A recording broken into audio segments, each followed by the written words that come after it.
అందరికీ నమస్తేనండి. 'వెన్నెల Kishore' lead role చేసిన 'Srikakulam Sherlock Holmes' streaming on ETV win. ఈ సినిమా ఒక best example. Comedy, crime thriller, investigation ఎలా ఉండకూడదు అన్నదాన్ని. 'వెన్నెల కిషోర్' అన్నారు, but where is the comedy అండి? 'షెర్లాక్ హోమ్స్' అన్నారు, సెర్లాక్ తినే చిన్న పిల్లోడిలా చేశారండి. 'చంటబ్బాయి తాలూకా' అన్నారు, దాని దరిదాపుల్లో కూడా రాదండి. ఇంకా ఈ స్టోరీ రాజీవ్ గాంధీ చనిపోయినప్పుడు స్టార్ట్ అవుతుంది. పోలీసులందరూ హడావుడి పడిపోతారు. ఏదో ఈ కేసుని వీళ్ళే టేక్ ఆఫ్ చేస్తున్నట్టు. ఇంత బిజీగా ఉన్న పోలీసులు షెర్లాక్ హోమ్స్‌కి ఒక కేసు అప్ చెప్తారు. ఆ కేసు ఏంటంటే ఒక బీచ్‌లో ఒక అమ్మాయి డెడ్ బాడీ దొరుకుతుంది. దానికి దగ్గరలో రొమాన్స్ చేసుకుంటున్న లవర్స్ ని పోలీస్ చూస్తాడు. వెంటనే పారిపోతున్న లవర్స్ ఈ శవాన్ని చూసి షాక్ అవుతారు. ఆ పోలీసులేమో మీరే చంపారని గొడవ. ఇంతకీ ఆ అమ్మాయిని ఎవరు చంపారు? అటువైపు వచ్చిన జాలర్లు ఏమైనా చంపారా?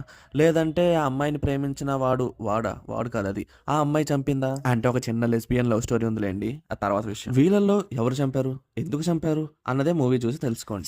నా ఒపీనియన్ ఏంటంటే ప్రాపర్ స్క్రీన్ ప్లే కామెడీ ఉంటే టైర్ 2 హీరోతో చేస్తే నెక్స్ట్ లెవెల్ ఉండేది సినిమా చూసినంత సేపు పెద్ద వంశీ గారు తీసుంటే సూపర్ ఉండేది అనిపించింది. ఎందుకంటే ఆ కామెడీ, ఆ విలేజ్ అట్మాస్ఫియర్, ఈ సస్పెన్స్ భలే బ్యాలెన్స్ చేస్తారు ఆయన. మూవీ అంతా ఏదో అన్ఇంట్రెస్టింగ్ గా వెళ్తుంది, బట్ లాస్ట్ 40 మినిట్స్ కొద్దిగా ఎంగేజింగ్ గా ఉంటుంది. సో నాకైతే అంత కిక్ ఇవ్వలేదు. సినిమాలు ఏం లేవు, ఒకసారి ట్రై చేస్తాను మన వెన్నెల కిషోర్ భయ్యా సినిమా అంటే చూసేయండి.